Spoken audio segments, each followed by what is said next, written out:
recent few years, the name TVS Apache has implied an additional measurement of fervor.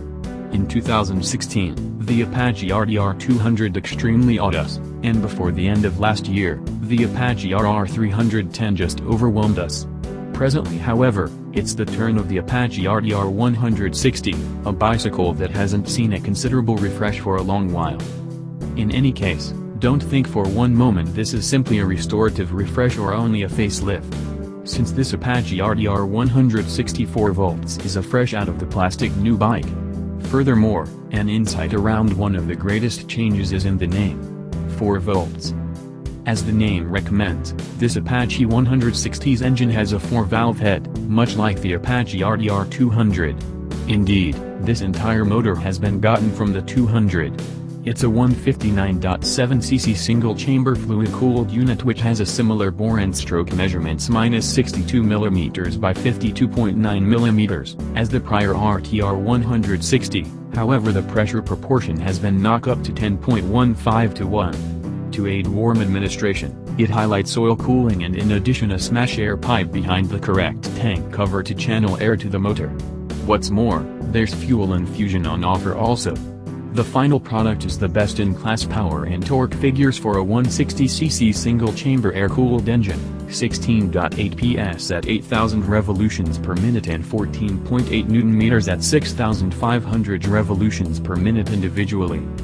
TVS additionally offers this Apache RTR 164 volts with a carburetor setup too, which makes an indistinguishable measure of torque from the fuel-infused bicycle, yet somewhat less power, 16.5 PS at 8,000 revolutions per minute to be correct.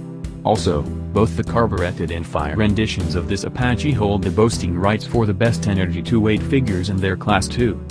It's fascinating to comprehend why TVS has kept the carburetor alternative with this new bike. Right off the bat it keeps the beginning value low, making it simpler and more reasonable to bounce onto the Apache mark. Furthermore, also, as per TVS Possess claims, the carbureted bicycle gets to 60 km/h somewhat speedier than the Phi adaptation.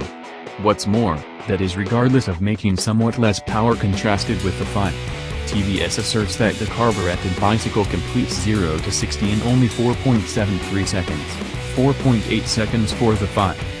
Increasing speed feels energetic, yet straight, and there's a lot of draw to be had in the mid-run also. The engine's trackability is to a great degree noteworthy also, as it can pull from speeds as low as 30 km/h in fifth rigging with no indications of strain or hauling. Here the 5-speed gearbox likewise should be said, as it presents an extremely smooth moving background. Out on the TVS test track, we never missed a move, in the case of riding forcefully or at a simple pace. One major feature of this motor must be its sheer refinement level. It feels great and smooth at essentially any RPM, and there are no vibrations even high up in the rev run. It hits some reverberation at 9,000 revolutions per minute, causing a touch of buzz in the tank and the inside bore, yet that leaves past 10,000, and it is smoothed by the distance to its redline of 11,500 revolutions per minute. This must be one of, if not the smoothest, engine in this class. There is a minor contrast in the refinement levels of the Phi and the carbureted bicycles however. The Phi is only the smidgen smoother, and furthermore presents a somewhat more honed throttle reaction. Furthermore, when you're in the extremely upper band of the rev extend, the Phi doesn't get a handle on the steam. The carbureted bicycle then again feels a little gruntier, however it is somewhat blunt too.